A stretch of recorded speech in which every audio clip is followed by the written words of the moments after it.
Well, g'day all, Peter Clark here, and welcome to this month's market update. And what a month it was. On Saturday, the 21st of May, we all rolled up to the polling booths, and as a result, we've landed ourselves a Labor government, with Anthony Albanese joining Kevin Rudd and Julia Gillard to have led our country from a Labor government in the 2000s. Now, politics certainly isn't our game, and you're certainly not tuning in to hear my thoughts and views on what's happening in Canberra. But you may be interested to know about the property market and its relationship to the political system. Now, if you've had your property on the market or you're currently looking, you may have noticed a drop in interest over the past 6 weeks. As the cooler months roll in, the market generally moves a little slower, but federal elections certainly have an impact as people wait to see what's going to happen and stop looking at property.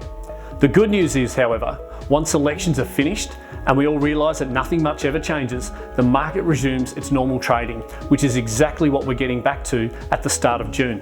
Now, whilst the election always feels a little bit like a blip in the trend line, what's more alarming at present is how the rising cost of living and the prospect of increased interest rates is impacting consumer confidence, which is at its lowest level since August 2020 during Melbourne's second wave of the COVID crisis.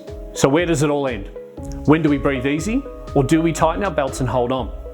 Now, if you follow the CBA, you'll have heard that their economists are bucking the trend and predicting that inflation is close to peaking or may have already peaked, and that the RBA will top out at 1.35% this year and get as high as maybe 1.6% next year, which is still a leap from where we are, but considerably better than other predictions. So with all this talk of inflation, are we seeing buyers leave the market, and may it in turn slow growth? Well, possibly.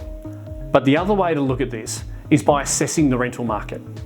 Rapidly rising rents could push some aspiring homeowners to pull the trigger on buying a home despite higher mortgage rates and inflated house prices. Many assumed that the 27.8% rise in median dwelling values nationwide since the beginning of the pandemic had priced many out of the market. But renting has also become unaffordable, and in many cases even more so than buying. An analysis by CoreLogic shows that in more than 1 in 4 markets across capital cities, paying an average mortgage on the average home is cheaper compared with paying rent, estimating that in 274 suburbs it would be cheaper to pay a mortgage than paying rent. Now, this isn't expected to change anytime soon, and although we've seen vacancy rates across the nation rise slightly to 1.1% in its first increase since the start of the year, asking rent is also climbing at an even faster rate as demand continues to outpace supply. Taking a look back at what's happening in a regional context, the housing boom is seemingly far from over, with experts predicting that whilst property prices may ease or drop slightly in metropolitan areas, some regions will grow as much as another 20% this year, again due to supply and demand. Now, this isn't a huge surprise, as data also suggests that regional prices have already increased by 6.6% this year, with some areas up as high as 10% year to date.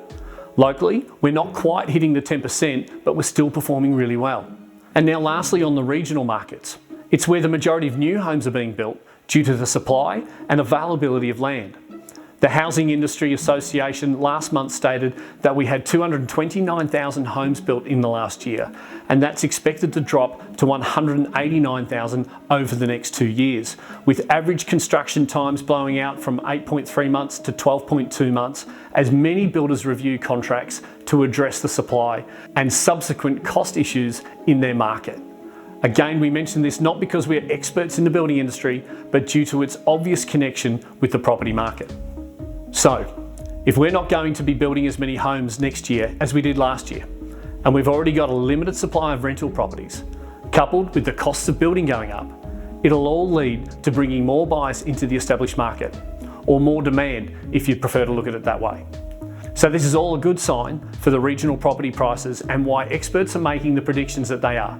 So guys, that's all for this month. Stay tuned. We've got some really exciting news coming in the next few months for the O'Brien Network and our regional expansion. We also wanted to say a quick thank you to our vendors here at number 37 Martin Court for allowing us to film today in this magnificent home. We'll put a link in the bio so you can jump on and have a look at this incredible property on the market here on a magnificent 1 acre block in Warragul South. Thanks again, and we'll see you next time.